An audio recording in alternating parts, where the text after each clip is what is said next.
All right. Well, actually, we started talking about it already. Why don't we start with the Being Eddie documentary?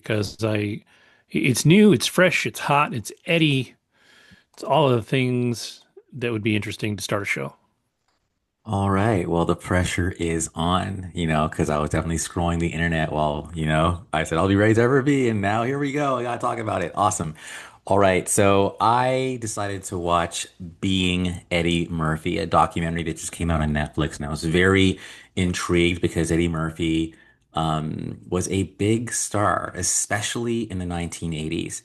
Um, my reaction to the documentary is it did feel a little like safe. Like it was definitely the kind of documentary that was designed to make Eddie look good. And there wasn't any sort of like um I don't want to say dirt, but just it wasn't a balanced look at the guy. It just painted a picture of someone who was talented, came from humble beginnings, and just kind of it just kind of told his progression from, young kid, stand-up comedian, SNL, then 48 Hours was kind of like the first movie he did, and then Beverly Hills Cop just kind of put him over the moon, and then he was a big star. They even talk about things like the Golden Child. There's like a lot that's missing. But they did talk about, of course, like Coming to America, and then a little bit of Boomerang. I'm giving you kind of like the summation of the documentary, and then kind of the transition from those more raunchy or like R comedies to all of a sudden Nutty Professor and like Dr. Dolittle and all the stuff where he was just like in makeup all the time playing all these different characters.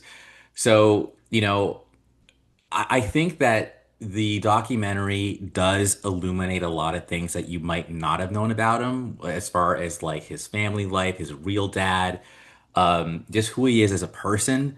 But outside of that, I was just a little disappointed because I do think that Eddie Murphy has had a very storied career that was, that did kind of take a hit in the mid 90s with that. And I'll say it, and I hope I'm not being controversial, but I always will think of that incident with Eddie. Lauren, are you familiar with the incident I'm talking about? Now, and I'm like, what happened? Tell me. Well, in that case, now I feel bad for corrupting the younger generations. Oh But no. basically, what happened was back in 1997, he wasn't arrested, but it made headlines. He was driving in kind of a seedy area of Los Angeles around like 4 in the morning, 4:45 in the morning, and he was stopped by the cops because he had picked up a transgender sex worker. So all of a sudden, everyone's like, dude, you're married. Like, why did you pick up a transgender sex worker? And his claim was he was trying to be a good Samaritan and just give her a ride because she looked like she was in distress. He was never arrested. I think she was because, yeah, she was arrested because of an outstanding warrant. But that happened in 97. And that was kind of like the shift. Like once that happened, yes, he had done The Nutty Professor in 96, but ever since then he was doing Shrek and he was doing all this kiddie stuff and family stuff. So it just wasn't the Eddie that we grew up with, which was a very edgy person. If you've Hmm. ever seen the stand-up Delirious, which would definitely not fly today, that was Eddie in his most like raw, pure machismo power. And I'm kind of in a good rant right now because I think what Eddie did do, which a lot of people probably don't realize unless you're kind of like a little conscious of like just the way race works in America, is he kicked down a lot of doors, honestly, just for like black men in entertainment. Because before Eddie, there was only room for one. It was pretty much it was Richard Pryor, and you'll actually see a lot of comedians, not comedians, but talk show hosts like I think it was Johnny Carson. I think, are you upset that Eddie Murphy's doing so well? Is he going to be the new Richard Pryor? So that's number one. And then number two, he just went even in 48 hours, like because he was able to kind of stand up to like these like hicks in a country bar, you never saw that on TV. So he was like the first, and that's why he was hosting MTV VMAs in 84 and 85 and 86. Like he represented like the new wave of just like what's possible in pop culture. And ever since then you had the Denzel, you had the Morgan Freemans, you had like all the other comedians. He put on Chris Rock, he put on like a lot of people. And then he even was able to work with Red Fox and Richard Pryor in a movie called Harlem Nights because those were kind of his heroes. Bill Cosby criticized him back in the 80s because Bill Cosby was like that family man, and he Yeah. was always criticizing Eddie's like profanity. But of course, karma happened later. I'm not going to go Yeah. into that, but like that's just kind of like, But anyway, I've said a whole mouthful, and I certainly don't think I summed up an hour and 45 minutes of doc. But I will say that outside of like the omission of that incident, I'm sorry, I would have addressed it if I was him. It was good. I mean, it was definitely kind of like Eddie's a talented dude. He had a top like I think like a top five Billboard R&B song called "Party All the Time." But apparently, if you were in the U.S., that also like if you're in the U.S. around that time frame, you know that song. He's talented and he's more than just a comedian. Last thing I'll say is he stopped doing stand up, believe it or not, in like 1988 or 87 or 88, one of the two. And that's crazy to me. It's like, wow. Like, but stand up is a whole new it's much harder than it looks. And what I've always said is that I think Dave Chappelle has kind of inherited the mantle that that Eddie has, and Dave is just like on another level. I do think his run-ins with what he would call the alphabet people have has hurt his career, but outside of that, I think Dave is still in a league of his own. So all of that said, my ultimate review for this documentary is I'd give it like an eight out of 10. It's worth watching. So I'm going to stop talking now and ask both of you to chime in on your experiences or opinions on Mr. Eddie Murphy. Yeah. For me, I always thought he was at his best earlier in his career. Really like, and Shrek is in its own way a classic, right? But I never really was a fan of um the movies where he played every character. Like those never really got me. Those kids ones like Doctor Dolittle didn't hit me.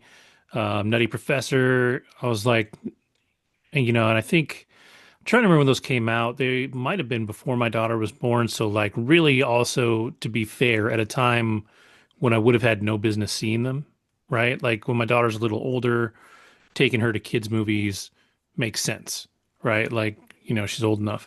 But, those weren't the best, but earlier Eddie stuff, like you said, Eddie Murphy Raw, Delirious. I mean, Trading and Places.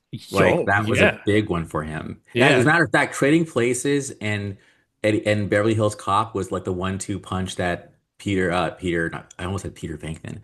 Bill Murray, I think Stripes was 83 and Ghostbusters was 84. And by the way, Eddie was supposed to be in Ghostbusters. He turned it down to do Beverly Hills Cop. And I think that worked out for everyone. Because yeah, for sure.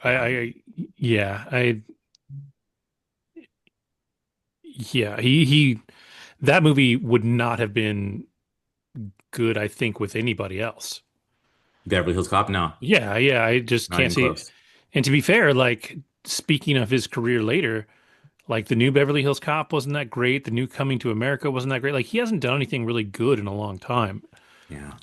So I think he really was at his best when he was young. It's a bummer that he quit stand up so early, Yeah. because he was amazing at that. The one Uh, thing I'll say, and I know I asked both of you guys, so I'll try to curtail my verbosity. One thing he did say in the documentary was that, when you're in stand-up, you go and you work out your material, which basically means that you're gonna bomb a couple of Plan. jokes. And he was basically saying he was so famous that if he just did some work, but whatever, someone would catch wind of it and be like, oh, he's falling off. So he didn't like that. And I think that just speaks to, again, he's a sensitive dude. Because I think whereas I think someone like Chappelle wouldn't care. Like he'd just be like, okay, what next?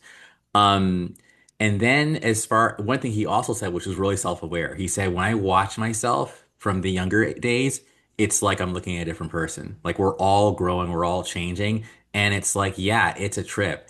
Um, he reminds me in a lot of ways, believe it or not, of Bobby Brown. Bobby Brown was also the first of his kind in that black artists, because they couldn't be too threatening, had to be a little, a little soft. So like Prince had to be all effeminate. Michael Jackson had that like light, that light voice. But Bobby was when he was hot, was like he had swagger. He was basically like a singing rapper. Like he had attitude. And that before like 88, that was too threatening and what mainstream America wouldn't have it. But Bobby kind of pushed through. They were both trailblazers of their time. And whereas Eddie has survived and he's thrived, he's got like what, 12 kids now and a mansion and he's fine. And a lot of people in his era have not, like a lot of them are not alive. Um, Anyway, Bobby's still kicking too. But anyway, point is, they remind me of each other. The 80s was a special time. All right, Lauren. Oh, one more thing, one more thing, one more thing, one more thing. There's a lot of commentary from different people. So Pete Davidson is one where he represents that younger group, and he talked about how right after 9/11, he had seen Shrek, and he even talked about the whole waffles like line, which is hilarious because like I remember that. But then he talked about how like right after 9/11, he was all about Eddie Murphy. They got delirious. They put it in like the SUV or whatever with like the, video player. And then it was playing and his mom could not believe what was being said. But the thing is, he was really depressed because his dad had died on 9/11. And it was the only thing that kind of took him out of his funk. So like he kind of thanked Eddie for like kind of helping, keep him happy, during that mourning period. All right, now I'm gonna let you talk. Sorry, Lauren. Yeah, no, it's okay. And I'm glad you brought up Pete Davidson because he's around my age and I can definitely resonate with, I guess, that era of Eddie, the Shrek era. I did see Dr. Dolittle. I wasn't crazy about it personally. Never watched Dunny Professor. It looked a little too silly for me, to be honest. But yeah, I always think of him as Donkey. My dad showed me Trading Places when I was Oh, young, wow. how funny it was. And I always thought it was interesting because it's like, oh, another SNL person, Dan Aykroyd, Yes. in it too. And I wasn't sure, were they on and around the same time or no? No, I think Dan preceded They're him. earlier. Yeah. Yeah. They I was they might have overlapped. overlapped for a second, but it would have been way early in Eddie's How career. long was Eddie on SNL? Not terribly long, right? I want to say from if I'm remembering from the documentary, I think only like 4 to 5 years. Because I think he said he joined in 80 or 81. And that was when even Lauren Michaels was gone. So it was like a whole new kind of cast. And he said everyone hated us basically. But then he was able to kind of break through with the Gumby and some of the Mhm. other skits that he was known for. But it Yeah. was a guy named Jeffrey Katzenberg at Paramount who basically saw something in him and signed him to a multi-picture deal, which no one ever did. And he was only 19, mind you, at this time. So it was Katzenberg who was like, yeah, Trading Places, then, no, I'm sorry, 48 Hours, Trading Places, and then Beverly Hills Cop, like just in a row. It's crazy how sometimes, but not crazy, but it's still crazy that when people are at the beginning of their careers and they're raw and they're hungry, like that's when they do their best work. Yeah. I mean, he has a Dude, daughter. apparently BB King did two music videos in 1985, which is wild. You don't see an old blues singer doing music videos, but apparently Eddie Murphy was the drummer in those and Yeah, listed as uncredited. Like I didn't even know he had music like that kind of musical talent. he describes himself as not a comedian, but literally an artist who I know. just likes to express himself in different ways. Yeah. Yeah. I mean, dude, yeah, in the 80s, he had a run, man. Because you look at, yeah, 48 Hours, Trading Places, Beverly Hills Cop, The Golden Child, which I loved, I liked, yeah. Beverly Hills Cop 2, Coming to America, Harlem Nights. Like, and then it started maybe the 90s is really when it started to slip. Boomerang wasn't great. Boomerang was a little too, I'll just say it, it was a little too quote unquote urban. And they actually even talk about how like it was I think it was Leno. Leno, you'll see it in the documentary, talks about how some critic was like, how can this happen? Like, there's like no white leads in this movie, like, because it was kind of a black movie made for black audiences. I think Coming to America was more of like a funny lampoon. Whereas Mhm. basically what he said, the idea was there's no such thing as a black romantic comedy. So let's make a black romantic comedy. And that's what Boomerang was, which is why I think Eddie became a bit more because I think as a society we actually became a bit more schismed, which is why like in the 80s, that's why I like 80s music because 80s music was very much it was just pop, right? By the 90s you had grunge over here, then you had like R&B over here, and then gangster rap both groups could agree on. But Prince, Michael, and Madonna all fell off because they were all mainstream. So unless you pick a side, you're gonna fall off. Madonna did pick a side. She went R&B, which is why songs like Secret, Human Nature, and that song "Take a Bow" by Babyface. It's an R&B album. So she survived it, and then once electronica came around, ray of light. Prince stayed in the middle, suffered. Michael stayed in the middle, Sandal suffered.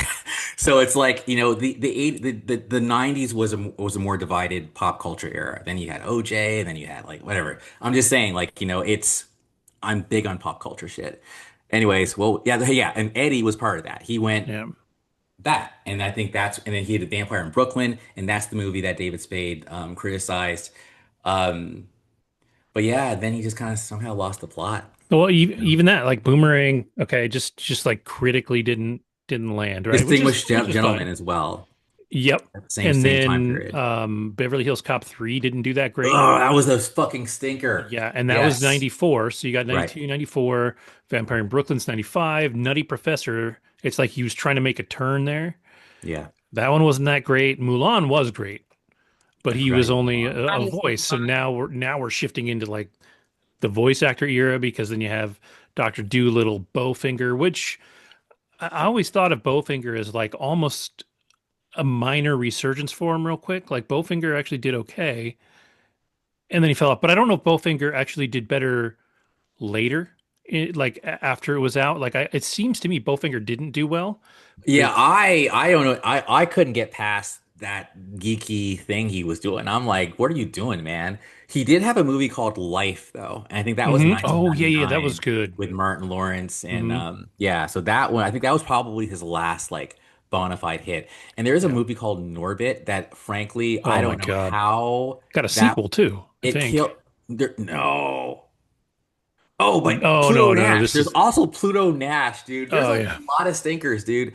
But apparently he got a Golden Globe for I think Dreamgirls.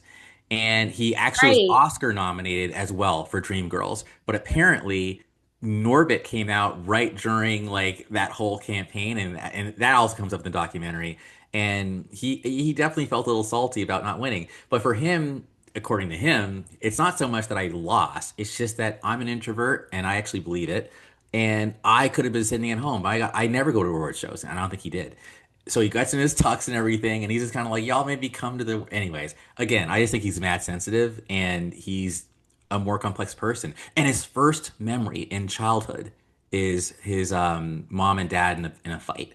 So again, I do think that it's like, it's true. I think pain is what really creates art. I think if your life is too easy, you kind of fall off. And maybe because he had such success so early and was just rich, basically, like he just kind of lost that fire within his belly to like be that raw dude in the red leather suit strutting the stage talking about ice cream. yeah. And at some point too, you just kind of take the paychecks, Yeah, and the you know. paychecks were fatter with those kiddie movies. For sure, for sure. And yeah, a lot of them sucked real bad. Like they just weren't great. But Poor you know, guy in Dream Girls. He was, I'm pretty sure the villain, well, I shouldn't say the villain, but not a nice No. guy. Yeah, I never saw it, but yeah, apparently he was divorcing his first wife, around that time period too. So he talked about how a lot of what you see as far as like whatever is real. Mm, Dude, I can't believe that was Jennifer Hudson. That was 20 years ago, yeah. 19 years ago, but that's wild. That's wild because she was American Idol and all that jazz. Like I didn't realize. Right after, I Didn't even win American Idol, you know, which says a lot. Like it's kind of like, you know, sometimes popularity contests aren't really like it's Oh no, okay. because she was the best person that season. I don't remember who won, but she was definitely the best. I think it was I think her season it was what's her name? Fantasia Barrino. Let me Oh, I thought look that was a different season. in a second because I want to say Yeah, she was season three. she was still pretty early. Yeah. Yeah. No, I Um, because I actually I watched the first three seasons like hardcore with my mom. It was a ritual. Jennifer Hudson season. but the joke is Yeah, always was it season three? season three. And then who won season three? Because I know season two was what's his name? Um, Bacon. Ruben Studdard, Oh, I Ruben think. Sutter. Oh, Ruben. Season three? Um, That wasn't Clay Aiken though. Clay Aiken was after. Clay Aiken didn't win. No, he But didn't win That's it. before right. That's that, right. Ruben Sutter, about yeah. that. Yeah, it was Fantasia for season three. Yeah, she was Fire. not better than Jennifer Hudson. I don't know what happened there. But the joke has always been that they should have just quit after season one because they got their best singer in season one. Well, Kevin, I know Uh, you are a huge fan though yeah, yeah, of I'm definitely so biased, that's yeah. but I will say that categorically, I believe that Jennifer Hudson She's an is EGOT. She damn has all close. four. She Yeah, has the ban she's she's the Thanos of like yeah, performing arts. she's incredible. Like she's ridiculous. Like I think I, I think Kelly wins in the personality battle just a little bit too. Like she's a little more Down to earth. um yeah, but I mean Jennifer Hudson has her show too. Like she's great. I just think Kelly's got a little more silly to her. Like she's a little more like feels a little more like the person you would know, whereas Jennifer Hudson's like the person you're like you want to know. Like she's cooler than you. Did you hear though? Like, I mean, we're already tangenting like mother effers. Did you already hear that? Like she's had like a rough go. You know, like she lost her whole family, right, because of some crazy ex-boyfriend, right? Like he Sounds killed them. familiar. Yeah. Yeah, and it happened not, you know. So I feel like we, you know, it's just when I think of that. Unfortunately, I know I probably shouldn't say that, but I do. I just always recognize people's pain. Um, Anyhow, they're both dope, and yeah, Yeah. I was Kelly Clarkson when she won. I was like super like yeah, like she was awesome. Also, Yeah. I'll never forget when she did Respect. Like that was the song she did on season one that made her a star. That Yeah. was when like what's his name? Um, oh, what's his name? Simon, whatever, Yeah. Cowell. Like he was just like you are a star. Like it was great. Well, yeah, because like the funny thing is now she does a thing on her show called karaoke, where she sings karaoke. She sings other people's songs, and you watch it and you're like, dude, if I was a singer, if I was just an average pop star today, I would absolutely not let her cover my songs. Ah! Like because she's better. Every version she does is better than like she did Black Hole Sun and it was friggin' incredible. Like she just covers anything and it's amazing.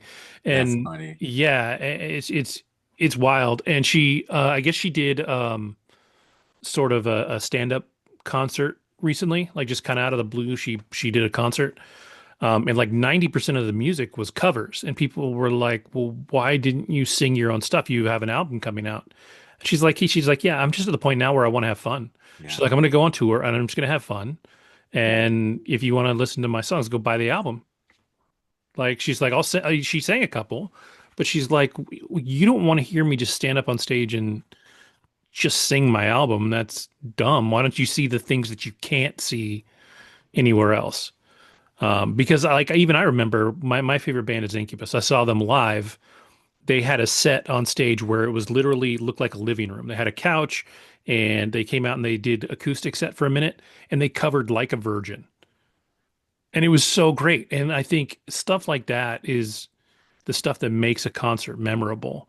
Like even if you go back to Nirvana's Unplugged album with MTV, they Hmm. covered the Meat Puppets and they covered Bowie.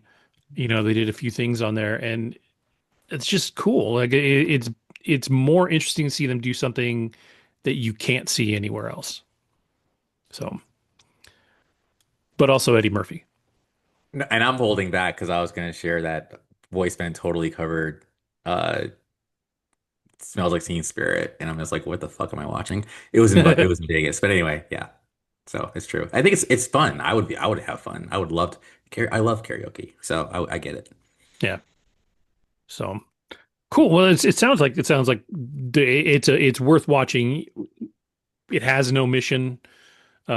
Which I honestly, I said in the pre-show, I definitely believe it's because he's still alive, that is something that they're not treading on. Whereas, like we talked about with the Christopher Reeve documentary, they went ahead and said the things that were a little less savory, um, but they also were able to bounce back from that and still tell, the full story and make those mistakes. Sympathetic might be the wrong word, but at least um, make them understandable or relatable. You know what's funny? Like I think it was you who were saying that Rotten Tomatoes, if it's based on like a true story of any kind, or maybe you said with a book, whatever, you'll get Savage.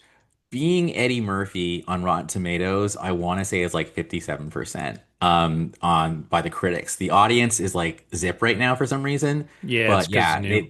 they savaged it. So yeah, man. Yeah, man, I just don't trust critics when it comes to either a adaptation of a novel, in a lot of cases, or biopics or anything like that. Because yeah, I don't know what critics are expecting. Like they're like, if you're making a biopic, it has to be an Oscar winner or it's garbage. And I'm just like, I don't know what you're looking for. Like they're looking for the things they knew. I don't know, but it just never comes across well with the critics. And then you see the audience scores, and generally they're pretty high. We saw it with the Amy Winehouse one. Like the critics destroyed it, but the fans loved it. Do you know what they gave Superman? Hmm. I bet that one was high. It was. Yeah. 98%. And what was the audience score? Was it lower?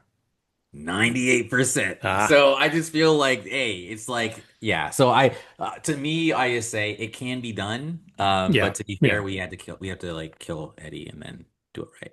I'm yeah, joking. I'm joking. That was some dark shit. I'm being funny. yeah. If they do an Eddie documentary in 30 years, you know, Not to it'll wait that be, long. yeah. But all right, cool. Well, we'll move on. Lauren, you watch Soulmates, and I've seen a few ads for this, and I don't even know what it is, but I know that the ad that I saw made me want to see it, but now I don't Mhm. remember anything about it, which is more of a indictment of my memory than it is of the show in any way, shape, or form. Um, but tell me about Soulmates. Yeah, so it came up as a suggested, and it's probably because I've watched Black Mirror in the past, and Andrew is actually the person who recommended Black Mirror. So thank you, Andrew. You're And welcome. after looking, I didn't even know this, but as soon as I watched the first episode, I'm like, this is too similar to Black Mirror in terms of just how they shoot it, how the actual story goes. It felt very Black Mirror. Of course, I had to stop and do my research. So it came out in 2020 and it was initially on AMC, and it was co-created by Will Bridges and Brett Goldstein. Will Bridges is the writer who has worked on several episodes, including the Emmy-winning USS Callister. Okay. Brett So Goldstein, for the record, is from so Ted Lasso. Yeah. Is yeah. he that Hercules guy? Yep. Yep. Okay, cool. So yeah, clearly there's some smart people behind this. And so I've only watched 4 episodes. I want to get this correct. I think there are 6 episodes, 6 or 8 episodes. I've only watched four. Yeah, 6 episodes. I've watched four at this time, but they've had some pretty like recognizable people. So in the first episode is Sarah Snook. She's in that Succession. one. And then in the fourth episode is Bill Skarsgård. They have some other people that I've definitely seen in other things as well, but it all revolves around this app called Soul Connect in one way or another. And it's an app that connects you. You take, I guess, some form of a test, maybe even DNA. I don't know the whole thing, but it gives you information where one day you'll get a notification that you found your soulmate. And this reveals who your soulmate is. It can be anyone in the world. So, just to give you a little bit of a synopsis of the first episode, Sarah Snook has a brother, and he is someone who's been in and out of relationships his entire adult life. And then he finally finds his soulmate. And for the first time, he's in a very committed relationship, more so than she's ever seen him committed ever. And Sarah Snook is in a marriage that's overall like very happy. They've got, I believe, two kids. And because of her brother's story, she's curious and ends up going to take the test. Now, what you find in these episodes is some of these people in certain episodes are already coupled and some of them are not. And it really just raises the question, if you had a soulmate and that soulmate was revealed to you, would you leave your current relationship, whether it's good or bad? Would you want to meet that person and see what it's like?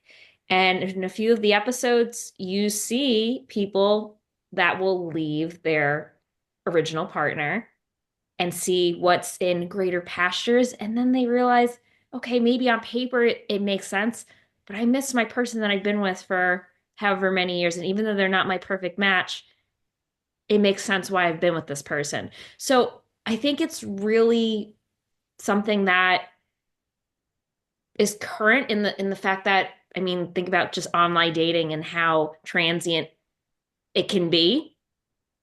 And also just a lot of people having that curiosity, whether you're in a relationship or not, is there someone who's a better match for me? So it really explores that in these episodes, and they all surround and have the app show up. It's in some shape or form in the episode, but in different ways.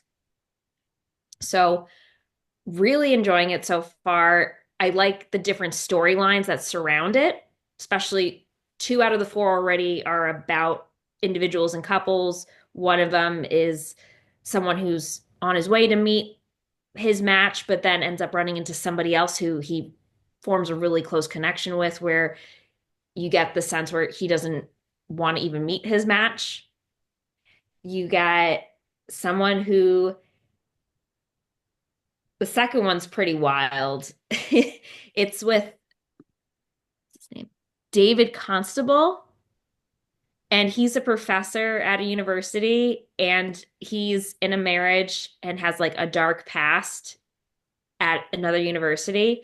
And apparently, he, prior to meeting his current wife, he initially signed up for this test to find out who his match was.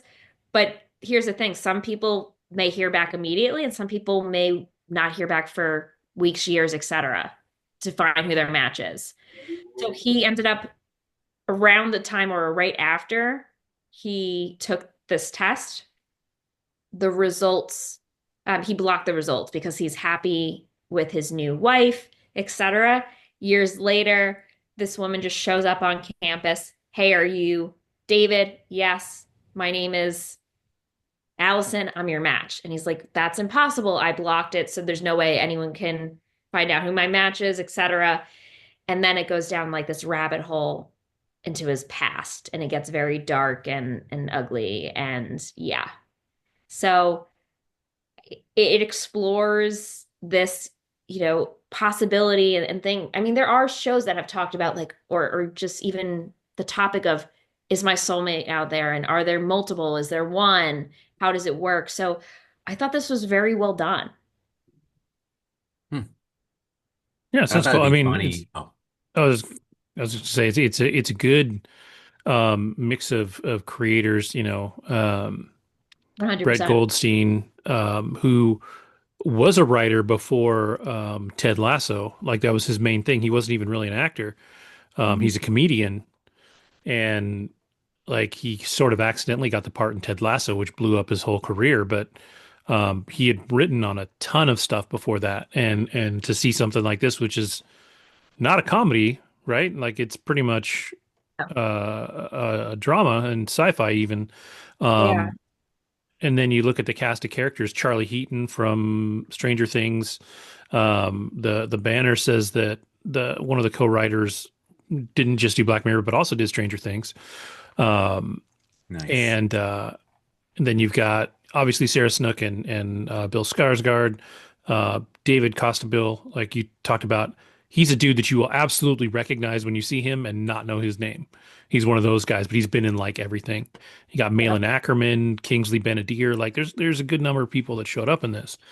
Um, so yeah, definitely interesting and kind of makes me think of I don't know why, like it sort of makes me think of Dark Matter too, which was about more about parallel universes, but the idea that, you know, things are sort of there's a little bit of destiny and all this stuff, right? Yeah. So definitely fascinating. It made me think of a few episodes actually. The episode that Andrew recommended to me about it was like one of the first two or three where they are dating and it gives you like you meet the person or before you meet the person it Hang says the how long. DJ. Yeah, I think that's it. Where Yeah. it tells you how long you're going to be dating for. Hmm. Remind Yeah. it definitely when I started watching the first episode, I'm like, this is someone from Black Mirror is someone's inspired by Black Mirror because this is just way too similar in just its approach, it's the use of technology. It's yeah, it's great. I'm really and they're short too. They're all like maybe like 30 to 40 minutes, like not too long, which I know Black Mirror, those are like a full hour. These are more bite size, easy to watch. I'm looking forward to watching the last two. So yeah, but revolves around this Soul Connect app. I just wondered if there was a situation where it's like someone who thinks they're like, I don't know, they're hetero and then their match is like same gender, right? Or like someone who thinks they're not hetero and all of a sudden it's like, wait, why are you trying to like, I mean, because hey, if this match is supposed to know, right? I mean, people go through their own like journeys. Like Sure. I certainly know people in college who were like totally like lesbian who are now like married like with men and it's almost like and maybe they still are lesbian but it's like I'm lesbian but I'm married to a man whatever but Episode I'm just three. saying does the show go there or does it kind of Episode three. I love it good for them they're brave. Yeah, so it does go there. And I mean, granted, I've only seen four, so the other two, I don't even know what's to be expected, but they're all a little bit different, but explores different dynamics in terms of just types of relationships and situations. But again, all sort of like the fourth episode had the least to do with the app, actually, Okay. which I thought was fascinating. And that's with Bill Skarsgård, where he's head, I think it's Mexico, but planning to meet somebody that on this getaway vacation or whatever who was deemed his match, but he ends up meeting somebody else along the way and they develop something, which is, and he plays a gay man. So that's definitely interesting seeing from Bill Skarsgård. And I hadn't seen him in anything this serious, shall I say? Well, I shouldn't say this serious, but not horror related or thriller. So this was definitely different for sure. Right, that's true, he's Yeah. always in horror stuff like Like I horror always seen him thriller. in It or Barbarian. That's Yeah. it. I mean, you see him get very sexual with another guy. So that's also like fascinating because he's not someone that I would have pinned as like portraying a gay man. But again, different. Yeah, but it's definitely I'm enjoying it. It was yeah, it came up under like new recommended. I'm like, is this something old? But I guess it started on AMC and then now it's being streamed on Netflix. So Is it Netflix? Yeah. That Yeah, was my next it popped question. up for me. I thought it was new, and I see something now on IMDb where it at least shows that there might be a second season coming. I don't know so what the thinking there's behind that something is. in Japan that's is this what you're reading? Because I think Japan did something similar. I'm just looking at IMDb. It shows Oh. a page for a second season, but doesn't have any kind of dates or anything. So I don't know if it's gonna get make a comeback or not. Um, there's no Yeah. episode names or anything like that. So it could be that there was a plan and it fell through and it just got kind of hung there on the IMDb page. I'm not sure.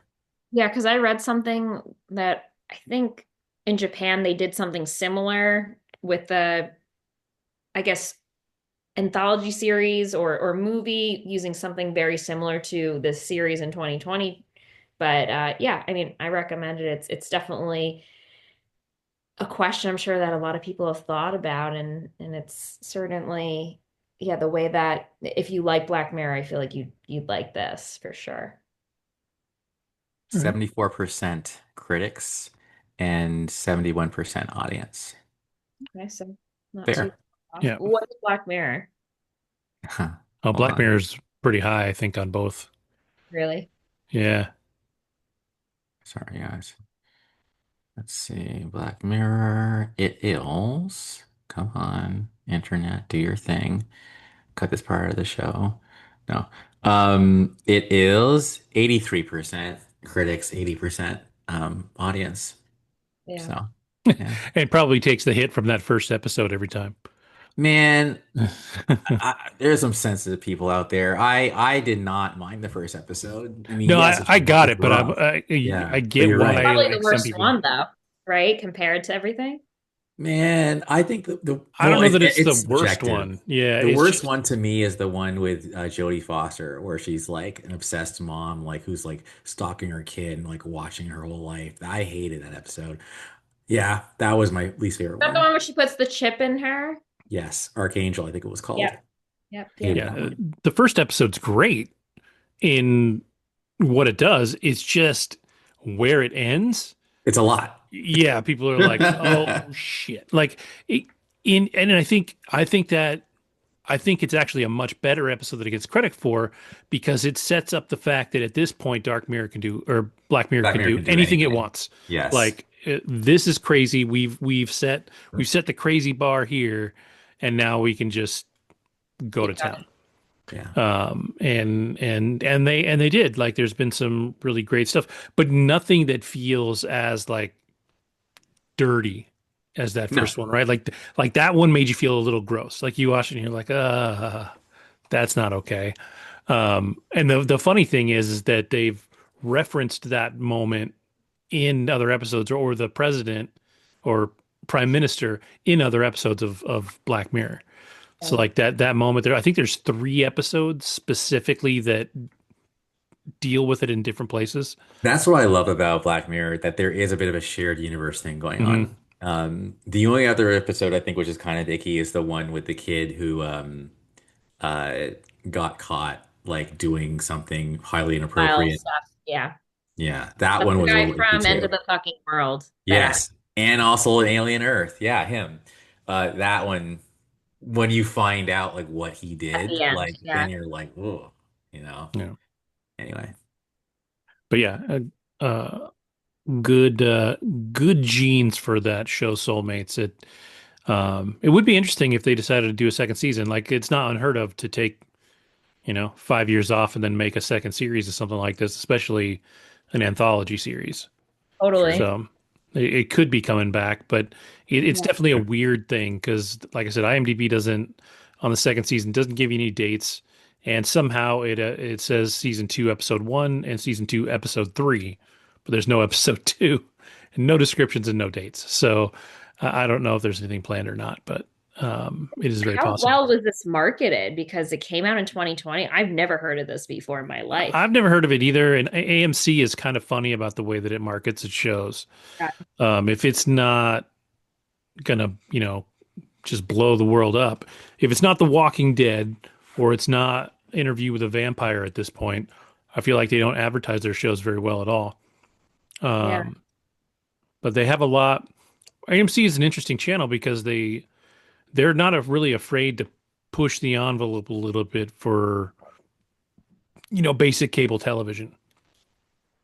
Did Black But Mirror ever appear on AMC or no? It was always Netflix. I want to say it was always Netflix. I think so too. Well, it Yeah. was probably BBC first or something Oh, in the, definitely. yeah, and Yes. then on That Netflix. made its way here. Yeah. Yeah. Yeah. Okay. Good. Um, but cool. All right. Well, I will take over for a minute and I'm going to do something a little different than what I usually do and talk about two shows at once. So, on my over here, I got Mr. David Duchovny and Jack Whitehall in a show called Malice that dropped today, which is Friday the 14th. And then over here, I've got a show called All Her Fault with Sarah Snook and Dakota Fanning, Michael Pena, and a few other people that are relatively recognizable. Both are mystery thriller shows. And because I've had a busy week and I was gung ho watching Stranger Things, trying to get caught up on my rewatch of that, I kind of forgot to watch stuff this week. So I've only watched the pilot of these two series. Um, and they are different, but they're both thrillers. I feel like Malice has, I don't want to call it more fun, but it's kind of more of that like, um, I don't know, like you kind of get a little glee from the badness that's going on there. Jack Whitehall is not funny, although he usually plays a comedic character. Um, but this Malice is David Duchovny, kind of more of a Californication type character than an X-Files type character. He both shows do a great job of catching you with the opening scene. So in Malice, the opening scene is Jack Whitehall at the airport. He's trying to go through customs. They take his passport, and the TSA or whoever it is, whatever country he's in, grabs him and they're like, "Yeah, you need to come with us." So they take him off to the side. They're like, "Do you know this guy, James Tanner?" He's like, "Yeah, I just worked for him like 10 days ago." And they're like, "Well," and they show him a paper, which we don't see. And the only thing he says is, he's like, "Yeah, I'm not really surprised. Nobody really liked him." So the implication there is that this guy was probably murdered. And so, like, it sets up this thing where you can also tell that Jack Whitehall's character is not a great guy. Like, you can just tell from this opening scene that he probably knows exactly what happened, if not did exactly what happened on that paper. And then we cut back to the beginning of the run. So it really sets up, from that first scene, this character is probably your bad guy, and we've probably involved in at least a crime, if not a murder, right? And so we know where we're going with this. With All Her Fault, this show opens instantly with a mom. She knocks on a door or rings the doorbell of a house. This older lady answers the door, and Sarah Snook's character says, "Hey, I'm here to pick up my son." And the lady's like, "What are you talking about?" And she's like, "Yeah, my friend's nanny, or my friend was supposed to pick him up. She texted me, said she was picking up and to meet here at 5 o'clock." And the old lady's like, "Yeah, this is the address you got, but there is no nanny. There's nobody here. Like, there is no child here." And so it sets off this instant barrel, rolling down the hill of finding out that this woman's child is now missing. And the text she got was not from the person that she thought it was from. Like, she tries to dial the number back and it's disconnected, and her son is missing. And so the tension is immediate in this one, and you know exactly what's going on. You know that she's a mom. They quickly establish that Her and her husband are, hardworking business people. Like they work a lot. Um, and I mean, you're just pushed right into this world and right into the investigation and everything that's happening. So like both of these shows do a great job in the opening scene in different ways of saying, this is what we're doing, right? In, um, I think Malice, in its own way, even though it's a little more, fun in the story, um, it it's a little bit slower in a way because we start to develop the characters. We really go in and we're learning about all the characters, and we're learning about David Duchovny, and we're learning about his wife, who is played by I forget her name. It's like Candace something or other. She was the red witch in Game of Thrones. Um, and so David Duchovny's married to her. They have this estate in somewhere beautiful. I don't know where it is. I think it's Greece. And David Duchovny is just rich as all hell. They have a set of friends that are coming to visit them, and those set of friends have a tutor for their child who is Jack Whitehall. And as the episode goes on, we see him be shadier and shadier. Like one of the first things he does, like both families go out on this incredibly beautiful, huge sailboat, and they go out on the water, and everybody's luggage is below. And the first thing he does is go down below deck and start going through everybody's stuff. Or not everybody's stuff, specifically David Duchovny's stuff. He sees a nice watch, puts it back, sees a stack of money, puts it back, sees his passport, takes his passport, goes up on deck and throws dude's passport into the ocean. Right? Like, so he's obviously like doing something to screw with this guy specifically. As the show goes on, we see him kind of flirting with David Duchovny's wife. He schedules a morning hike with David Duchovny's wife and the other guy's wife, but tells them different times. So he ends up only going with David Duchovny's wife because the other lady missed the time that he told her. So it's all psychological games with him in this first episode. Um, and, at the very end of the episode, he takes David Duchovny out for a night of drinks, gets him absolutely shit-faced, drugs him, everything. David Duchovny passes out on like a deck chair by the pool, and Jack Whitehall's character gives us the setup for the rest of the series, which is, he says to him while he's passed out, but he says to him, he's like, I could kill you right now, but I don't want to do that. He's like, I want to make you hurt the way I hurt. So we now know that this is a revenge story. What we don't know, but we know that this is a revenge story. So he's going to try and, just ruin this dude's life, if not ultimately kill him by the end, which we sort of knew from the first scene, but now we've got a little more context. And going back to All Her Fault, we start to go through this series of problems where we find out that the mom who Sarah Snook's character thought was taking the kid is played by Dakota Fanning. She, at least at this point, isn't a bad person that we can tell. Her nanny, what we come to find out is that her nanny was sort of may have been targeting this thing the whole time.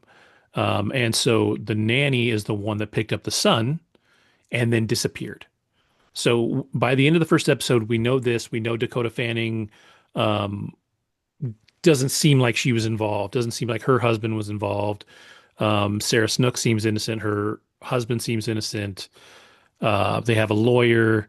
Everybody doesn't seem like they're involved. It seems like, and the nanny that took the kid is played by, she's the redheaded girl. She plays Jessica Chastain when she's young in It. Um, I can't remember her name. She's not Sadie Sink. She's like the other young redhead, Sophie Lillis. I know you're talking Sophie about. Lillis. Yeah.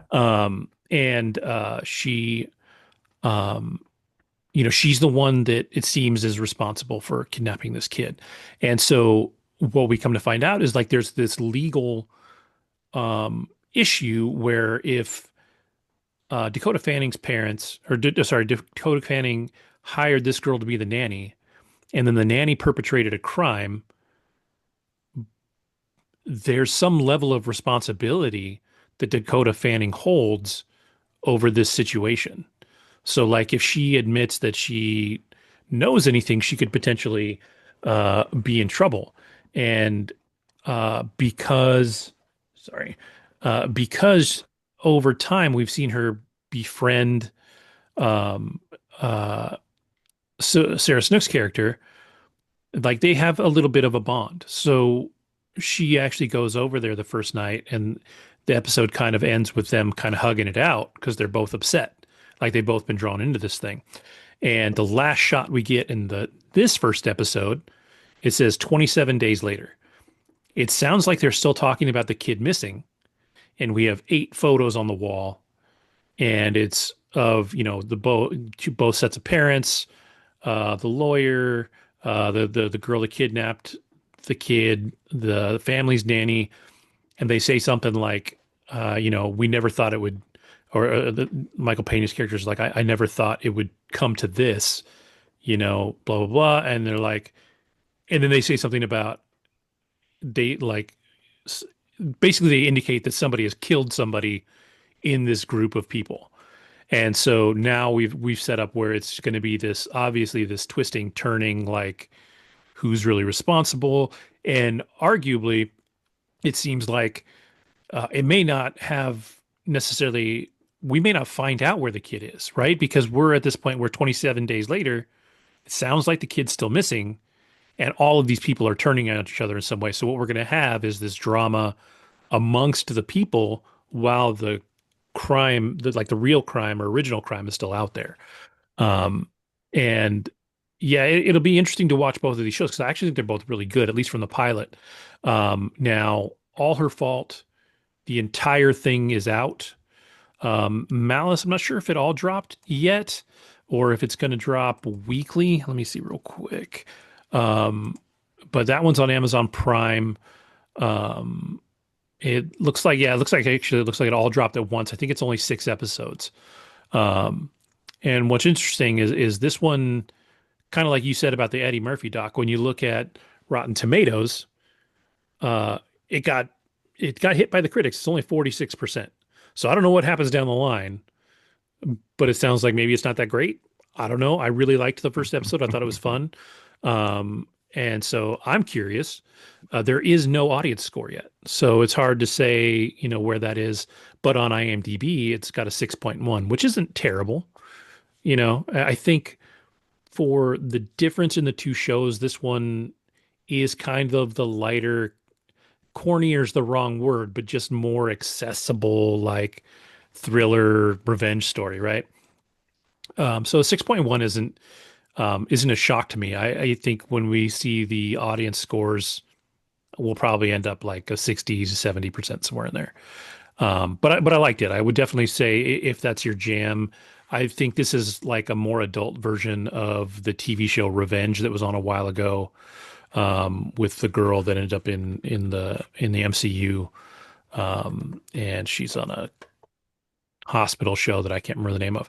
But All Her Fault is a 7.7 on IMDb, which is definitely a much better score, and a 77 and a 74 from the critics and audience. And I definitely think like that feels like the more mature thriller. Like this is, like I said, is going to be more about the family and the people than it is about the overarching crime. Whereas Malice is definitely, you got a dude that wants to do some bad stuff, and so he's going to be doing shady shit for 6 episodes, and it's just going to escalate over time. But all in all, like I really enjoyed both. I'm glad I watched both. I really want to watch more of both, and I would say if you're in the mood for that kind of show, um, they definitely are different, right? So if you want something that's a little more fun in that vein, go with Malice. If you want something that feels like it's going to have more drama and arguably better acting, I think David Duchovny is a great actor, but Sarah Snook and Dakota Fanning are fantastic. Dakota Fanning is my favorite Fanning. I like Elle Fanning, but Dakota is my favorite. I've always loved her, and she's really great. So I would say, if you got got the time and you're looking for a thriller, check either one out depending on what you're looking for, and you'll have a good time. Um, so we can move on from that. Um, you know what? I think Lauren, why don't you lighten us up with Dancing with the Stars? Just talk about the new 20th anniversary. Is No, it no, no, season no, or no. episode? So great question. No, they're definitely in season 30. Yeah, I don't even know what season they're in. It's Honestly, crazy. it's the 20, it was the 20-year anniversary special. So they had the original dancers come back who, I mean, this is before I even started watching, right? I watched a bit here and there. I think in like high school, maybe in a bit of college, but it started in 2005. And I mean, there's a lot of household names now because of this. And there are a lot of people that were stars. And typically, when they have celebrities that are casted on this, they're not A-listers, but some of them have become A-listers. Kim Kardashian, Zendaya. These are people that were on Dancing with the Stars, whereas now it's like they wouldn't step foot probably anywhere near that ballroom, not because that they don't want to, but it's what's the point? They're too big for that.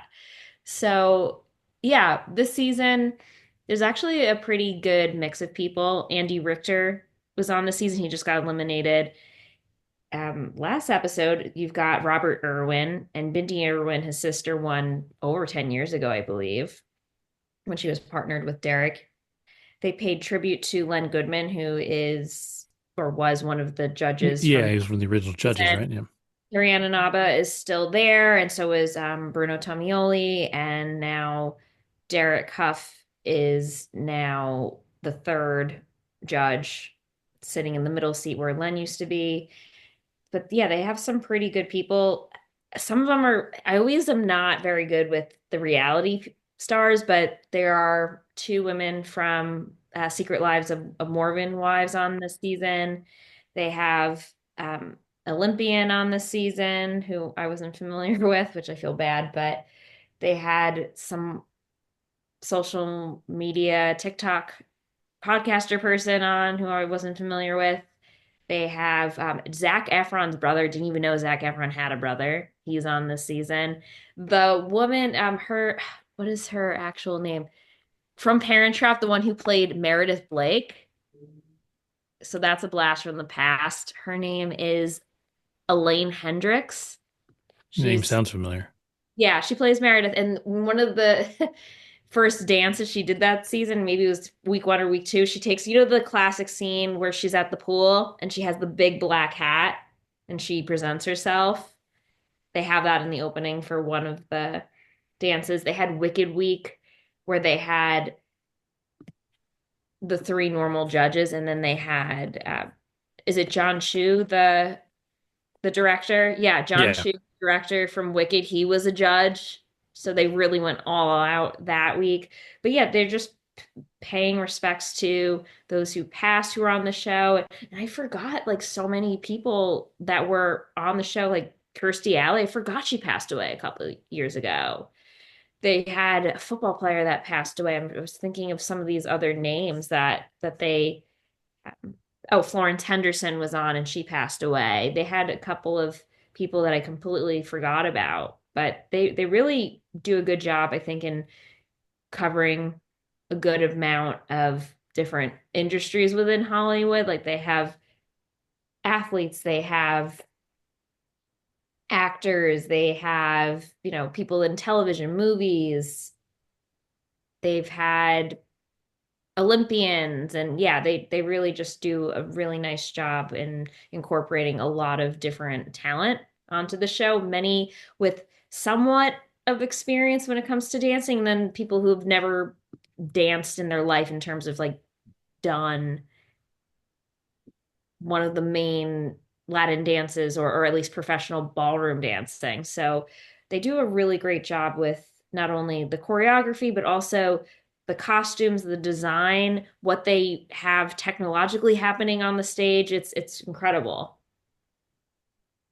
So yeah, and then there was like another thing that I saw through before watching this past episode, which pays tribute to 20 years. They had an episode that I was able to find like through Disney Plus that went through some of the best dances Hmm. that they've had of all time. And there were so many of them that I remembered, like I didn't see live, but just from YouTube or that they'll make note of on the show as a classic dance. So yeah, I think it's still got a really big following. I always forget how special of a show it is, truly, in just terms of how, I mean, it's a live show, right? So putting that together is pretty extraordinary. And I think something like this has really given people inspiration or at least given them somewhat curiosity to try a ballroom dance class. Yeah.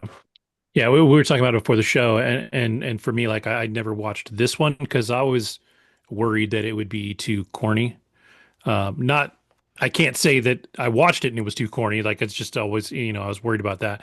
But I watched, So You Think You Can Dance, which they take at least semi-professional dancers, Yeah. and people doing stuff, and you watch this stuff, and I think that's a good point though. Like if you watch Dancing with the Stars, I feel like that makes you feel like you could go out and learn these dances. Yeah. Right. Like there's stuff in there. Whereas so you think you can dance. They bring in people from, all genres, but you bring in like a pop and lock dancer that has to do all different varieties, right? They've got to learn something different. But you watch them do the thing they're good at, and you're like, I can't get there. Like I can't do that.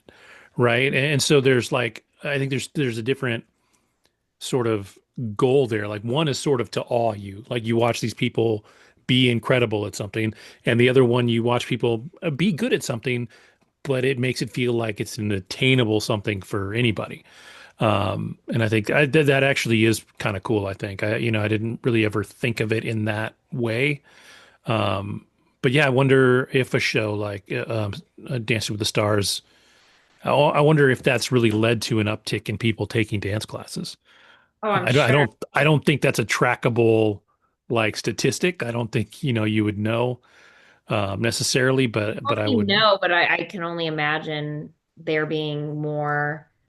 I agree. Well, here, I'll put it to you this way. Like Fred Astaire, I think is like one of the, and Arthur Murray. Arthur Murray? Those are like the two main like franchise dance schools, academies, wherever we want to call them. They're throughout like a lot of major cities. Yeah.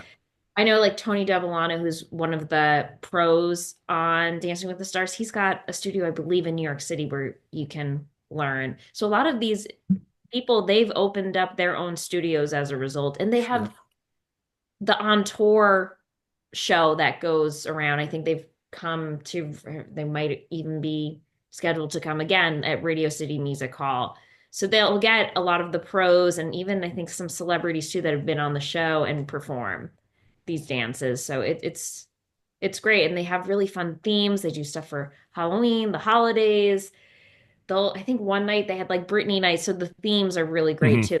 Yeah. They've definitely done Michael Jackson, like the best of Michael Jackson. They've done, and it's good too because you really get to learn more about these celebrities and their childhoods and their trials and tribulations. They've had some very interesting people on and sometimes controversial people too Yeah. on the show.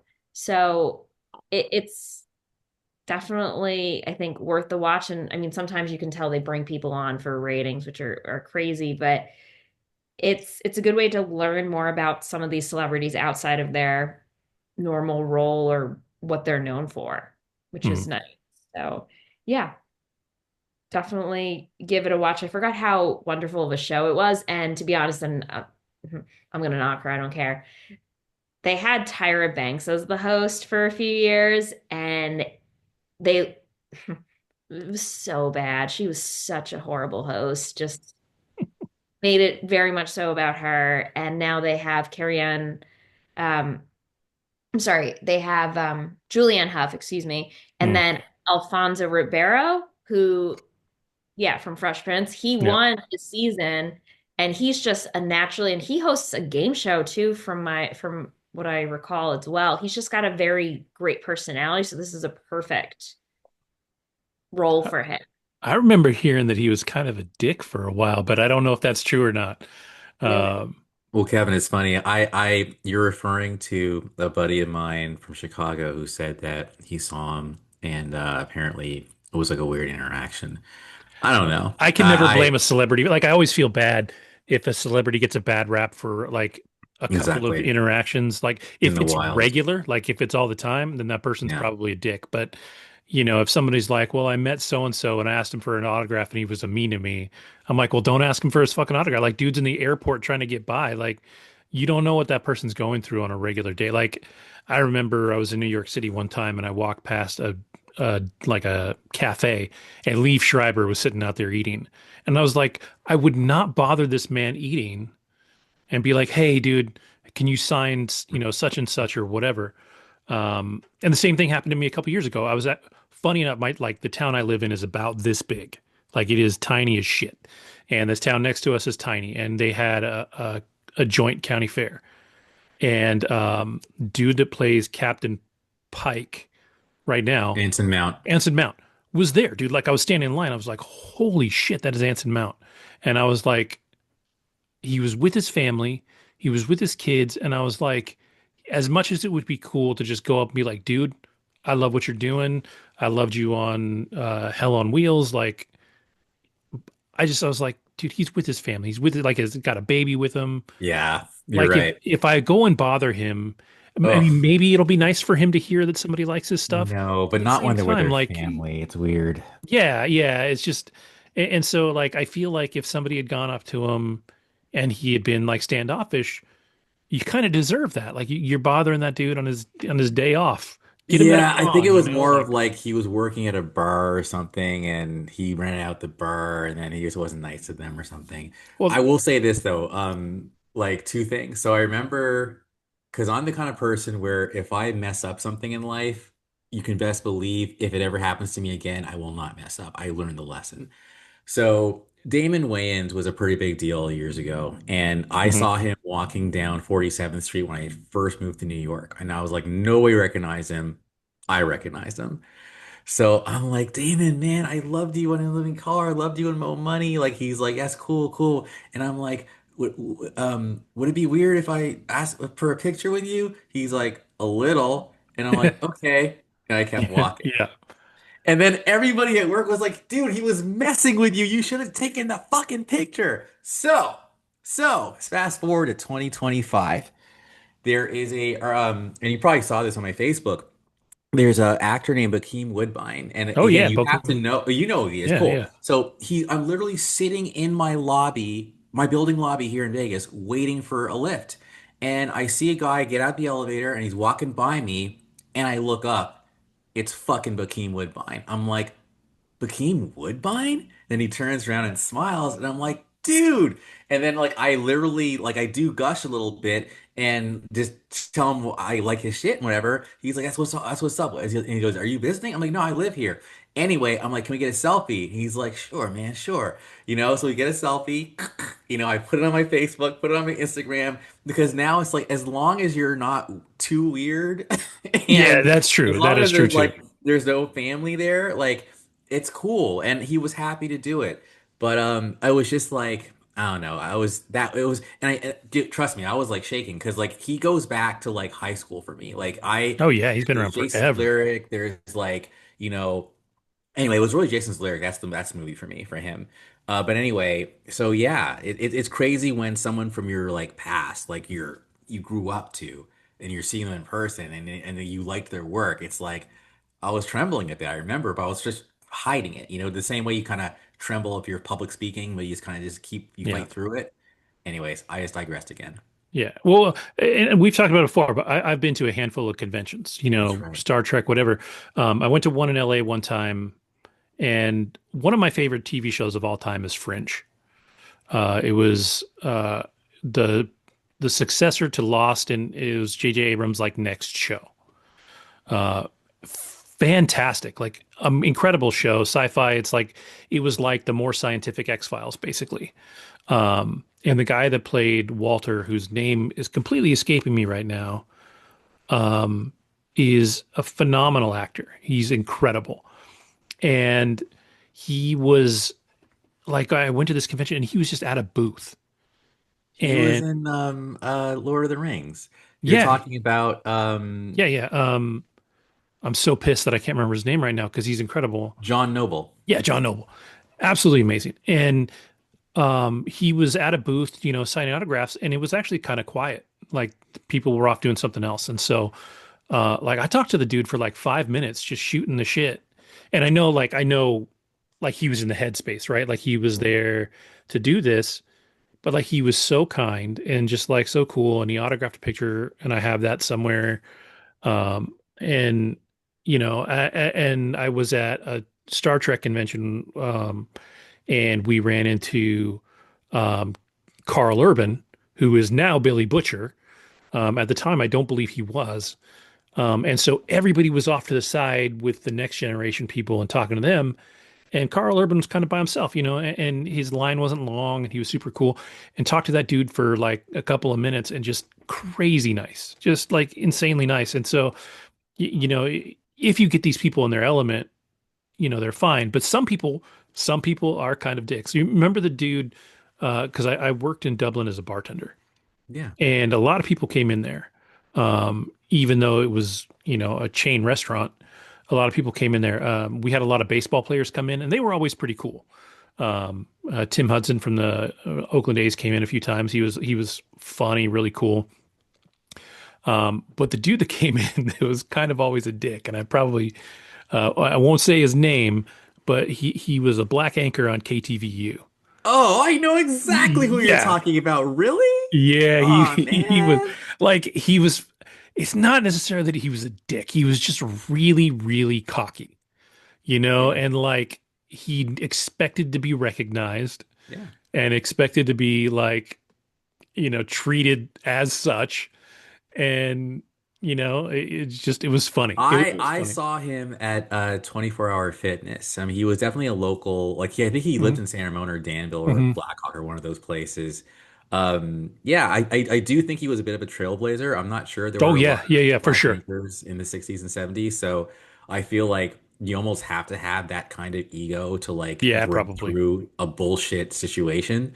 But yeah, I know it's so funny though. Like you bring that up, and I know exactly who you're talking about. I mean, yeah, of Yeah, course. I mean, he had the hair. It was kind of even back then. It was on the bigger side. He looked like he probably played football back in the day. He was a big dude. yeah, So yeah, yeah. And physically seeing him, he really was. yeah.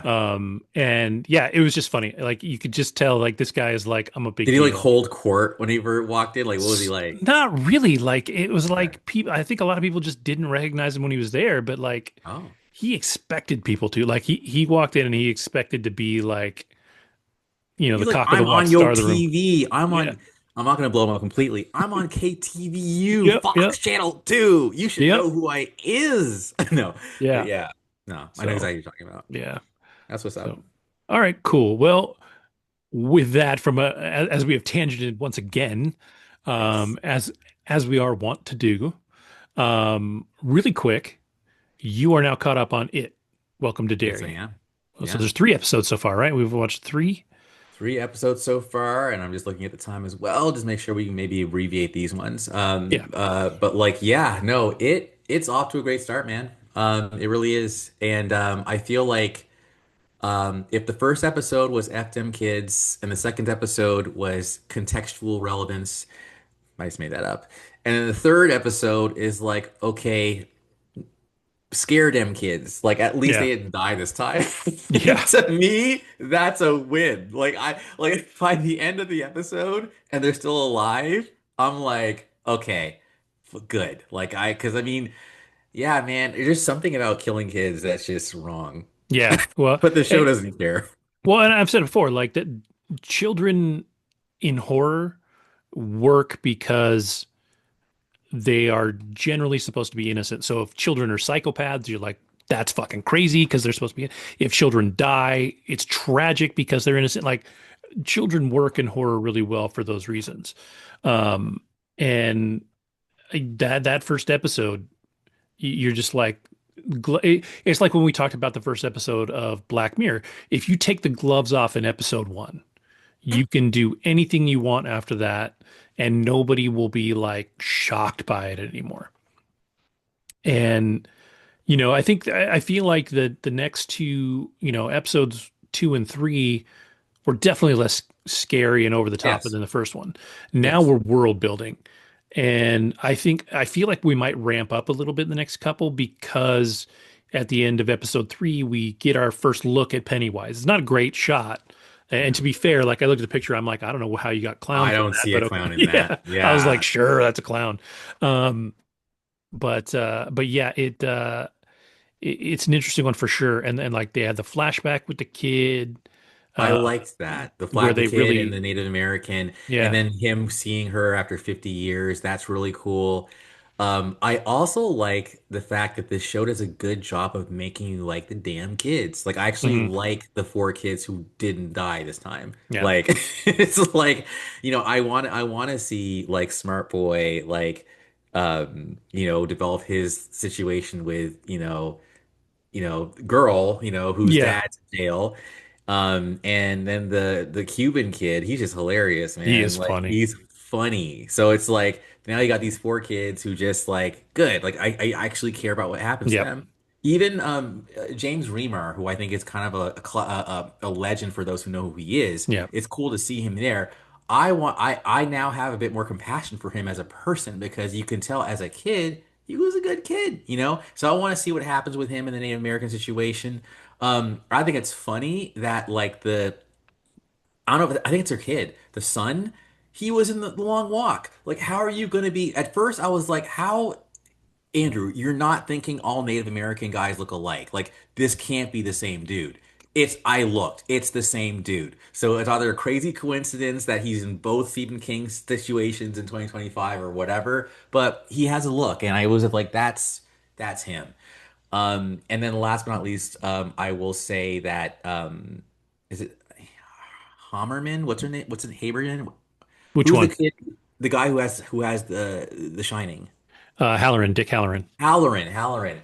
That's really cool. I liked the dinner scene with Halloran and like Yeah. the major, I think, and how the major was like putting things together, and how Halloran said was like, look, when I read your mind, all you were doing was taking in information. So I'm good. Yeah, Like, I'm not he's gonna like, mess with you're you. not fuck withable, dude. He's like, Yes. You're good with me. He's like, I'm not messing with you anymore. Yeah, that was a great scene. I think there's a lot of good stuff in there. We're definitely getting an understanding of what happens in this whole situation. Like, yes, we know it happens every 27 years, right? But what we also are told is that the people that leave Derry tend to forget what happened. Yes. So, like, it's sort of this evil, magical place. And then you also, Stephen King has done this a few times, and writing it into this story is really interesting, where you sort of point out that the bad place is the woods. If you don't go into the woods, Mm. he can't get you. Well, white folk come in, take over the land, and then they build their town on top of that land. Now, Pennywise can get you because you built on the land. Like you have basically, so think of it like you have this zone where Pennywise Hmm. can do all this shit. Everybody's outside that zone, but white people come in, they build their town on the zone that Pennywise has. Now you're stuck. Like you're choosing to live in a place that will get you. And Pet Cemetery is the same thing. You talk about Indian burial grounds and desecrating that land, and that's what you get. I was just gonna say that was a legit, I think, a trope. I remember growing up in the 80s, like, and I think even Poltergeist, I think they talked about it, yep, being Yep. built on Indian burial ground. So my whole thing is like, yeah, you just don't want to mess with the Indian burial ground situation because Yeah. you will be Yeah. fine. And I don't even think that necessarily that area in Derry was a burial ground. It just was a place that the natives knew, the Native Americans knew, is a bad Stay place. You out. don't go in there. You Yeah. stay out of there, you're fine. Well, like I said, white people came in, they're like, this is our land, we're going to build on it, and Native Americans are like, well, you're fucked. Good luck, you know. So yeah, it's definitely interesting, and it makes it really interesting to see what's going to happen because I feel like what we saw is actually going to be season 3. So because season two is supposed to go back 27 years. I think that was 54 years ago that we saw in that shot. Like that was, You're right. yeah. You're right because he said 50 years. I haven't seen you in 50 years. Yeah. Yeah. Hmm. So, um, that'll be really interesting to see that develop kind of backwards. And I think that will probably come up as that land being purchased and that stuff will probably come up in that third season, Cool. maybe even the second season. But I feel like by that time, looking at Derry and the way that it looks 27 years ago, it's probably already exists pretty close to what it does here in the 60s or whatever. Totally random, but like I really felt the tension between the major and his wife because like I think you know where I would stand if I was in that situation. I'd be like, yeah, you need to chill. Like the fact that she was being so like I don't know, like whatever in that town. I'm like, do you know where we are? Like you keep a low profile, man. And she just seems to have zero like recognizance of the fact that sometimes making waves can make things worse for yourself. But anyway, that's Well, just I me think too, I think as a character, she probably came in with some hope because you're moving number one to the further north north. than where they were, Yeah. to a base where there is a significant number of black, military people. You would expect to move into the town and have it be at least a little welcoming. And it just so happens that she moved into the town at a time when the whole town is kind of turning into this funky off time period. If she had moved there 2 years later, she probably would have been fine. Like it wouldn't have been as bad. Like the whole thing about that time that Pennywise is taking over and doing his thing is that there's a general like seeping kind of badness into the area during that time. So everybody feels it even though they don't know why they're feeling it. So people that are shitty become shittier. And so like I think if she had moved there 2 years earlier or 2 years later, her experience would have been different. But because this thing is happening, it's not. Um, Well, I just liked how Halloran like kind of I don't think he was necessarily even trying to like have the majors back. He just kind of said matter of factly, like, yeah, I can see how, that could hurt a serviceman, yeah, yeah, black servicemen's chances of rising if, you know, they get a bad reputation. yeah. But anyway, she's the only character I'm kind of like, I know Saloni would be like, yeah, go her. But I'm, you Yeah, a know, little more situational awareness would do her well. Um, yeah. but we'll see what happens with her. I don't know historically, story wise, anything about those two characters. So, um, another thing that's cool is because this is HBO. When you get to the end of the episode, skip through the credits, watch the preview for the next episode. But they also have interviews with the cast and they talk Oh about the yeah, episode you're itself. right. I should be Um, doing that. and those are Okay. those are really fascinating because they bring in some insight and stuff to Definitely. what was happening in the episode, what's to come, things like that. So Are the definitely characters check that out. constant in the series, or do they have new characters every single episode? Or they're This one is definitely it'll be different actors per season, but not per episode. Like this, so this season is definitely like a set period of time in town with a set group of characters. okay. Granted, we thought a handful of the characters we met in the first episode were set because they were kids and they wiped those little fuckers out. So like it definitely messes with you, but generally speaking, we are looking at these specific characters in this stretch of time. So Correct. Pennywise is in different form in the first two episodes because from after watching the movies, Pennywise can be more than just a clown. Yeah. We haven't seen Pennywise the clown yet. We have seen Pennywise the Shapeshifter. entity in some form, but not Pennywise the clown yet. Gotcha. And I That is also think played by Bill Skarsgård, right? He's doing this in the yeah, show. and if Yep. you look at IMDb, he's credited for 5 episodes. I think the show is 8 episodes long, and he wasn't in the first three. So Wow. I think he'll be Pennywise the rest of the way in some form or fashion. Was his Um, voice in the first three or no? I Pennywise didn't I don't think speak, does so. he? I don't think I've heard Pennywise actually say anything as Pennywise yet. No. Um, the family in the car in the beginning were all Pennywise. So like I don't know, and then you had the creepy ass birthing situation with the daughter. Like that one was that was gnarly. But I don't think that was The technically Pennywise's flying voice. demon baby. Oh my Yeah, God. yeah. Sorry to like spoil you on that, but But it yeah, has to be it's seen to be believed. if you have seen the two recent It films, Yeah. I feel like Welcome to Derry is a must watch. If you watch those Okay. and you weren't absolutely fucking terrified out of your mind, You can handle it. then these are much must watches. Be ready for absolute carnage in the first episode. Yeah, so I've Like heard. as Andrew said, fuck them kids. It Don't is eat pizza while you're watching that first episode. yes. Yeah, it is gnarly. Like just be ready for and then after that it's definitely more mellow. I mean, Yeah, there's still things that happen, but doesn't feel as extreme as that first episode. Like I said, it's the whole Black Mirror effect, right? If you put your biggest baddest thing up front, what's the Yeah. worst that could happen after that? But we'll see. I don't know. I mean, they could ramp back up, and I know there are some things canonically in Derry that are have to happen in this season if they're going to happen. And they definitely, unfortunately, revolve around our black servicemen. So there's some shit there.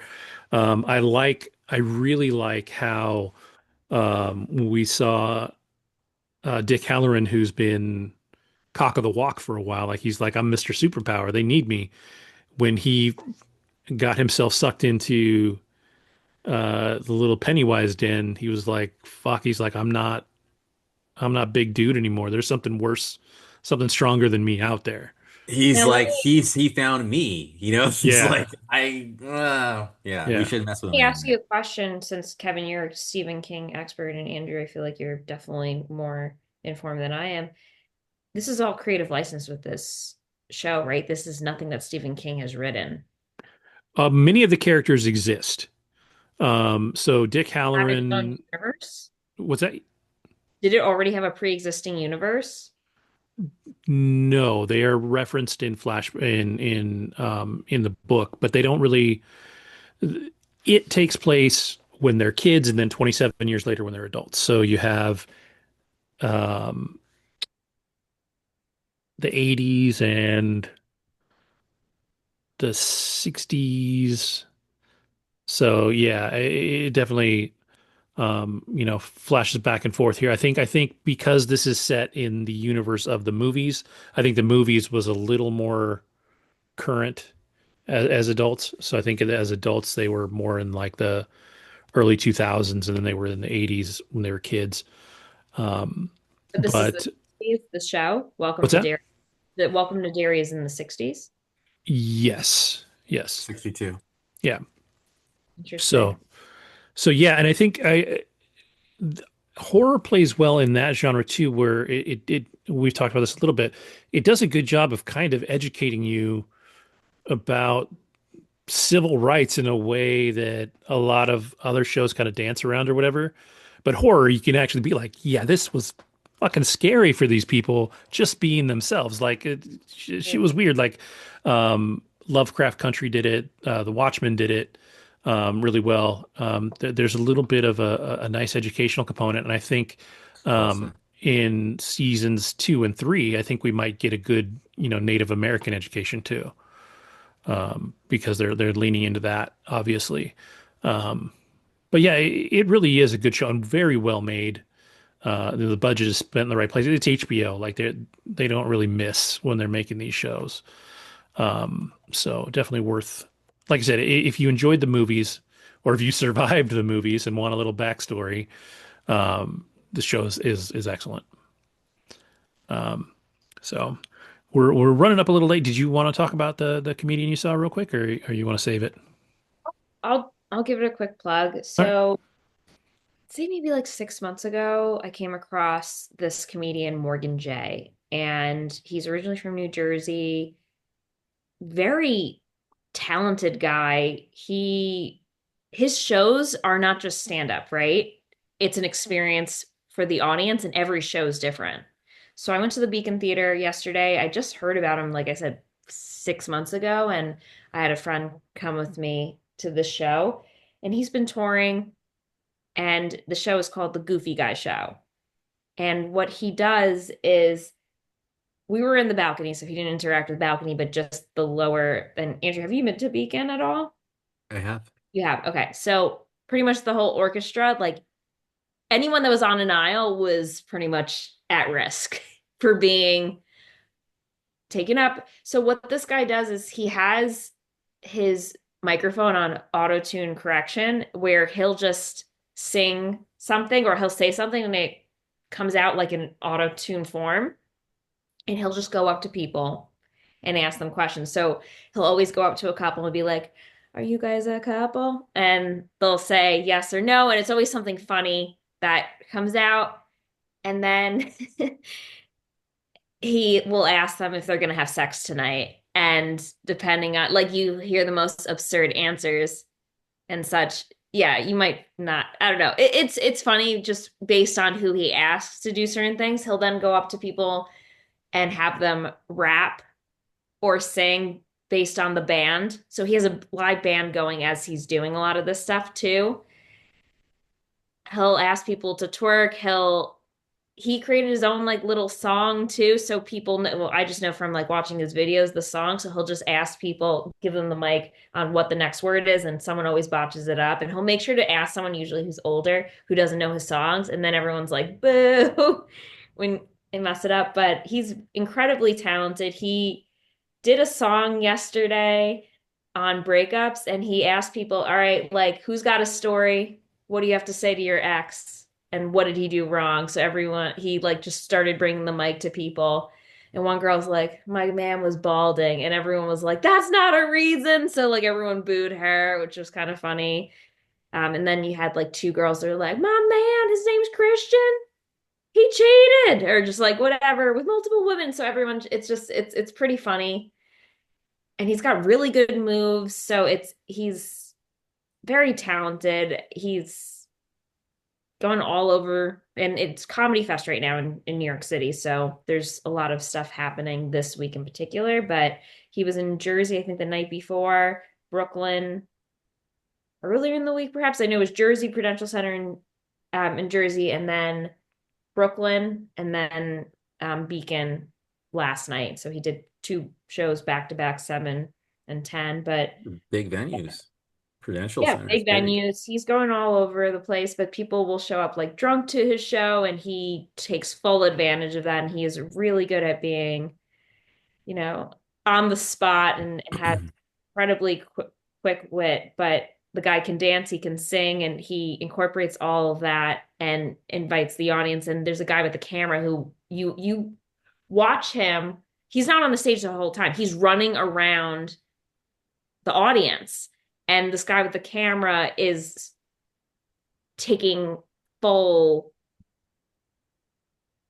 like just capturing everything. So you watch on the screen as he's running around, but you also look over the balcony, you see him running around, asking people like crazy questions and stuff. So yeah, I think he's funny. I don't know if you guys have heard of him. Maybe it's more my age group. I I don't know. haven't heard of him, but it looks like, and this is probably the reason that I haven't heard of him, really is that his rise to fame kind of came through TikTok and Instagram, doing this exact thing, and then, putting it on there in the short bits, right? So you'll see just a bit of the comedy, which is enough to get people interested, and then you put on a show and people come out when you've got, a million followers laughing at your stuff, you can sell a lot of tickets. So, Yeah, there uh, were a lot of people that were fans of him, and I just heard about him a couple months ago. And the girl, I was a little annoyed. I was like, I didn't know this when I bought the tickets. I was on the aisle. I'm like, he's gonna like, if he comes out to the balcony, I'm so at risk right now, and I can be very energetic and have a bubbly personality, but if I'm put on the spot to do something crazy, I'll freeze, no question. So I was like, oh, I hope he doesn't come up here because I'm pretty fucked if that's the case. But hilarious to watch him interact with everyone else. Um, yeah, it's definitely not like any show. Everything's like impromptu. You don't know what you're gonna get, and you don't know who's in the audience. And I feel like he's got a really good gauge of like who can twerk and who can do things. So he's pretty funny, but Yeah, I'd imagine if you've done it enough times, there's certain things that you know to look for. totally. But I enjoyed the show. I don't know if you guys would enjoy the show. Maybe you would. I don't know. But it's I'll send you guys clips after this and you can let me know your thoughts. He actually had Megan Trainor and her husband, Daryl Sabara, who's in Spy Kids, if you guys know who that is, show up to one of their shows and he had them like do a rap, which came out pretty funny. Hmm. So yeah, it's he's definitely much more than like your average comedian. I think when, and I don't know if you guys go to comedy often, but if I'm paying to see, like I've seen Nikki Glaser before, I've seen Amy Schumer, sometimes it's a disappointment because I've already heard all those jokes before. So it's like, why did Yeah, I pay yeah, a dollar for that? Whereas with this type of show, you don't know what you're gonna get at all because you don't know who's in the audience, what's gonna be asked. It was, I mean, it's all impromptu, which is fantastic. yeah, yeah. I think that's true. Like famous comedians are notoriously difficult when they're on tour because either you get them workshopping something, so you may get a show that's just not very funny, Right. or you may get the stuff that you've seen a dozen times, and it's funny, but like you're like, okay, I know that one. I'm good. I think the storyteller comedians have an advantage there because they do Definitely. play the audience a little bit and stuff like that. Um, but yeah, this guy, if nothing else, sounds ridiculously talented. Like looking at his stuff to be able to do the things that he does, and have a fan base, whether I like it or not, I can't say yet because I've watched it, but obviously there's a level of talent there that is special. Yeah, for sure. And I think this is his first time performing at like a venue like this in the tri-state. And he's from Teaneck, New Jersey, so he's from the tri-state Hmm. area, late 30s. He had, and this was definitely very Pete Davidson at the end. Apparently, his dad passed away. So he was like going up to guys and be like, well, you might be my papa. He gave one guy a tie and had this random guy try to tie a tie. He couldn't do it. So he threw the tie on the stage. Really funny. He asked a guy to play catch with him, just doing things like that, trying to find like a guy who has dad-like qualities and purposely, in many cases, choosing people that you would expect either not to be a dad or he just knew probably would not be able to do the task that he asked them to do. So, yeah, it's, I don't know. It's, I thought it was very funny. Wouldn't have been funny if he came to the balcony. I would have been freaking the fuck out to be like, get away. And he'll purposely sometimes go to people that are hiding Oh yeah. too. Oh yeah. Yeah. Like nobody's safe. And I was, as soon as we sat down, I was like, oh shit, I'm on the aisle. Like, no. Like if you're in the middle and you're fine typically, but if you're anywhere where he can walk through, because and he's running too.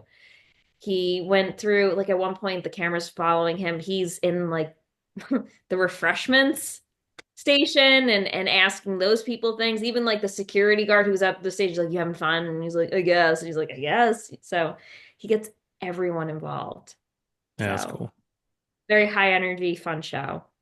I wish it was longer. That was my only critique. It felt way too short. How long was it? So it started at 7 o'clock. He had an opener, and we didn't even get into the theater until like 7:15 because just and we got there maybe like 10 minutes before the show, but there's so much security and having Sure. back checked and stuff. People really weren't even like seated, I feel like, until 7:20. And then he came out around like 7:25, 7:30. And then we were out by like 8:45. Super short. Yeah, comedy's tough because usually you get if you're lucky, you get an hour set out of a comedian.